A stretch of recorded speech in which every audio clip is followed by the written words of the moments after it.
Yes. Happy morning, children. Hope you all are doing good and safe. In the last class, we were studying about the same chapter, that is tribals, Dikus, and the vision of a golden age. Okay. So, what are the concepts we have learned in the last class, children?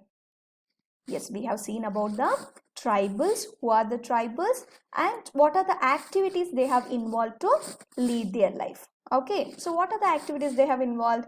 It is the jump cultivation, that is shifting cultivation, settled cultivation, and a few people were involved in hunting and the forest collections or the gatherings, and a few were involved in the animal rearing. So like this varieties of activities the people were involved.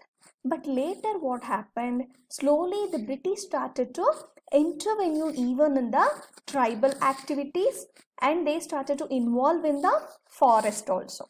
So later what happened, they made a rule.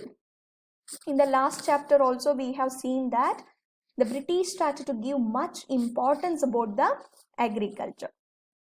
So what happened, to collect the revenue, to make it very easy, they wanted the settled, the agriculture people rather than settled cultivators, rather than the shifting cultivation. The people will be moving from one place to another place. So that will be very difficult for them to collect the revenue. So that is the reason they were expecting all the people to be settled cultivators. Okay. And later they started to introduce some new forest laws. Okay. They categorized the forest into different categories, like the reserved forest, protected forest, like that. So reserved forest, they were not allowed the people inside the forest. Okay. So later what happened, since they were using the maximum trees and they were cutting the trees with the name of development, and they were using those trees for the expansion of the railways. Okay, so as we know, this is a time where they started to expand this railways. So if you see the earlier railways, they need that sleepers, the railway sleepers in between. So they wanted the people to cut the trees and to transfer those things, all those things. So that time what happened, they were in the need of labor. Okay, so at that time, do you think the people, the tribals were ready to work for the British people? No, because they stopped this shifting cultivation. So that's the reason those people were not ready to work for them. So that is a major problem this with the labor they were facing. But what is the solution they have found it?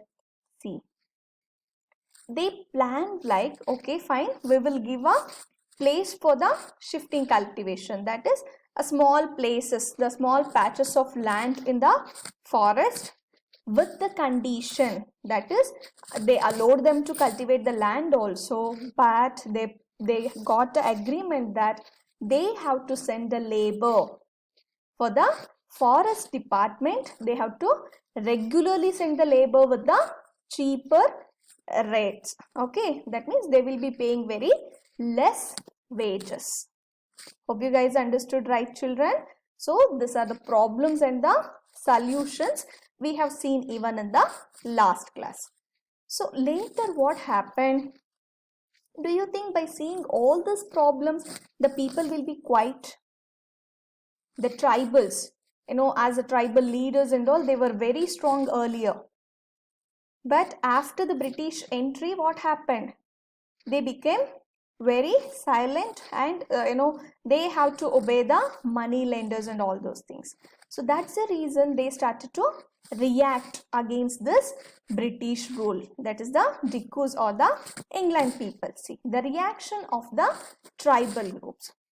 A revolt of Songram Sangama in 1906 in Assam, and the forest satyagraha of the 1930s in the central provinces.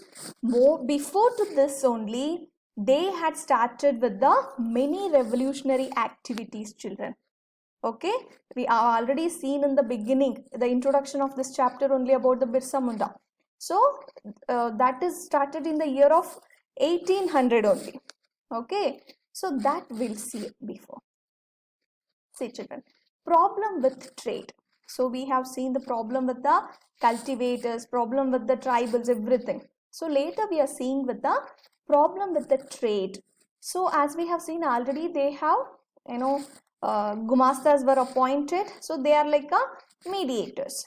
See, traders and money lenders wanted to buy forest produce, offer cash loans at higher, the interest rates, make them work for wages. So later what happened, many people, many traders and even the money lenders started to come to the forest frequently. They started to come to the forest frequently, and they wanted to buy the forest produces, and they started to offer some money or cash loans to the tribals with a higher rate of interest. Okay, and they were expecting these people to work for the lower wages also. Tribal initially did not understand the consequences. So they didn't understand what are the problems they are going to face in future and what are the consequences. That means what are the situations around them. Okay, so traders were coming, money lenders were coming, they wanted to purchase the products, they wanted to give the loan with the higher rate of interest, and they wanted to work at the tribals to work with the very low wages. But these people didn't understand the problems. See, let us see one example how it works. In the case of silk growers, so as we know, silk is also one of the commercial crop, and we know that there was a huge demand for Indian silk in the European markets. Yes or no, children? See, Indian silk was in demand in European markets since 18th century. So from the 18th century only, there was a huge demand for Indian silk, because Indian silk was considered as the finest silk. Okay. So East India Company officials tried to encourage silk production. So as we know, they were encouraging for the commercial production. It may be like a silk, it may be like a jute, indigo, okay, coffee, tea, tobacco. So all those things were considered as a commercial crops. So these people, the East India Company people, were supporting for the this kind of the commercial crops production only, because it was, they were exporting all these things to their own country. But how to produce this silk, children? Do you think it is very easy that they will be producing the silk? No. So how they used to rear the cocoons? That's, I know, the small in this will come, no? So how they used to get that cocoons and how they used to rear that cocoons? See, the Santals of Hazaribagh. So now we call it as a Jharkhand. So rear the cocoons. So those Jharkhand people, now as we call it as a Jharkhand people, so those people were rearing the cocoons, and middlemen made huge profits from the sale of cocoons. So what happens here? This people, the farmers, used to get the money from those people around 3 to 4 rupees per thousands, around 1,000 of cocoons. But they used to sell those cocoons with the 5 times more amount than the farmers. So that time what happened? So this traders and the middlemen were making the more profit, but coming to the silk growers, that is the farmers, were getting very less.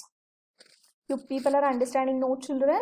So the silk growers used to sell those things for very cheaper price, and this middleman used to purchase for the 3 or 4 rupees, but they used to sell to the traders with a 5 times higher than the money which they have purchased from the silk growers.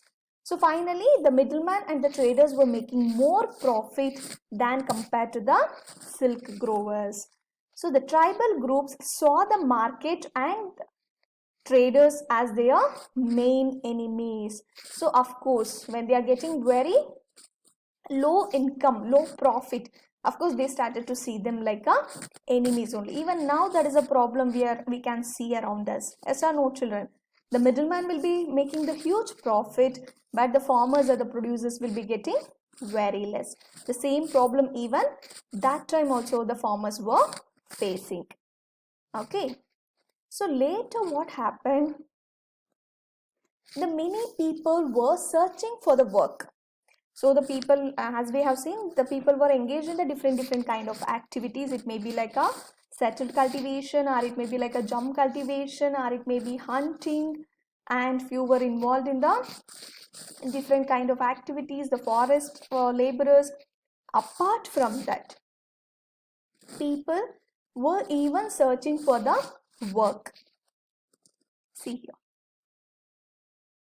in late 19th century, so later what happened, this people, the people who were searching for the the work, was their life was still more miserable than compared to the other people, children. Okay, so this time what happened, they have to go for the long distance for in search of the work, and they have to work in the tea plantation started to see here, the late 19th century. What happened that time only, the more and more tea plantations started to coming up. Okay, so those people started to work in the tea plantations, and mining became an important industry. So even the mining industry started to grow more and more. So the people started to work even in the mining in the Jharkhand and all those areas. Tribals were recruited through contractors.